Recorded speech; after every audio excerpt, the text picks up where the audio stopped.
नमस्कार मित्रांनो, मनोरंजन विश्वातून एक दुःखद बातमी समोर आलेली असून एका सुप्रसिद्ध अभिनेत्याचे निधन झालेले आहे. चित्रपटसृष्टीतील प्रसिद्ध अभिनेते कमल रॉय यांनी वयाच्या 54व्या वर्षी निधन झाले. चेन्नई येथे हृदयविकाराच्या तीव्र झटक्याने त्यांची प्राणज्योत मालवलेली आहे. कमल रॉय यांच्या पश्चात त्यांची पत्नी आणि एक मुलगा असा आप्त परिवार आहे. त्यांच्या निधनानंतर सोशल मीडियावर चाहते आणि चित्रपटसृष्टीतून कलाकारांनी त्यांना श्रद्धांजली वाहण्यास सुरुवात केलेली आहे. कमल रॉय यांच्या कुटुंबाची पार्श्वभूमी सिनेसृष्टीशी निगडीत होती. ते लोकप्रिय अभिनेत्री उर्वशी, कलारंजनी आणि दिवंगत कल्पना यांचे बंधू होते. अभिनयाचा वारसा घरातच असल्याने त्यांनीही सिनेसृष्टीत आपले एक वेगळे स्थान निर्माण केलं होतं. त्यांचे आजोबा पद्मश्री कुरान कुंजन पिल्लई हे ख्यातनाम लेखक आणि संशोधक होते.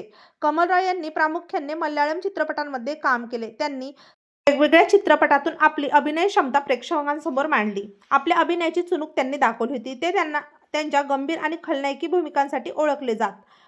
चित्रपटासोबत त्यांनी शारदासारख्या टेलिव्हिजन मालिकांमध्येही काम केलेले आहे. तेव्हा मित्रांनो, आपल्या तारांगण या यूट्यूब चॅनलतर्फे सुप्रसिद्ध अभिनेते कमल रॉय यांना भावपूर्ण श्रद्धांजली.